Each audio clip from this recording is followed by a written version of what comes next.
Hey Hornets, it's Coach Jill. Today I want to talk to you all a little bit about dribbling as you would in basketball. There are three super important things that you need to remember when you're dribbling the basketball. The first important thing to remember is when you dribble, you're going to use your finger pads, which are the soft, mushy parts of your fingers up here at the top. Go ahead and take your hands for me and push those finger pads together. The parts of your hands that are touching is the only part that should touch the basketball.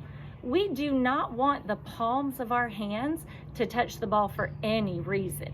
The second important thing to remember, boys and girls, is you have to use your arm to push the ball down to the ground. If you don't, the ball will eventually stop bouncing. And lastly, we want you to remember to keep your eyes looking up. Because in a basketball game, if you're looking down at the ball, you can't see your teammates, you can't see the defense, and you can't see the basketball hoop. So today, when we're practicing our dribbling, boys and girls, we're going to remember to use our finger pads, to use our arm to push the ball down to the ground, and to keep our eyes up. My son Max is going to help us out. Today, Max is going to start dribbling with his happy hand. Max writes his name with his left hand, so he's going to begin dribbling with that hand. Go ahead, Max. Eyes up, using his finger pads to push the ball to the ground. Max is now going to use his lazy hand, his right hand.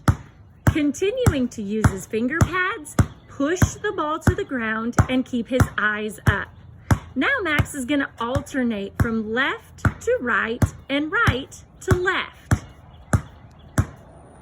Now Max is going to dribble in the different pathways. We're going to start in a straight pathway. You can choose which hand you'd like to dribble with. Go ahead, Max. Boys and girls, remember, for a straight pathway, we should be moving like we're marching soldiers. Next, we have the zigzag pathway, which has very sharp, tight turns. Go ahead, Max. The letter Z would be a great example of a zigzag pathway.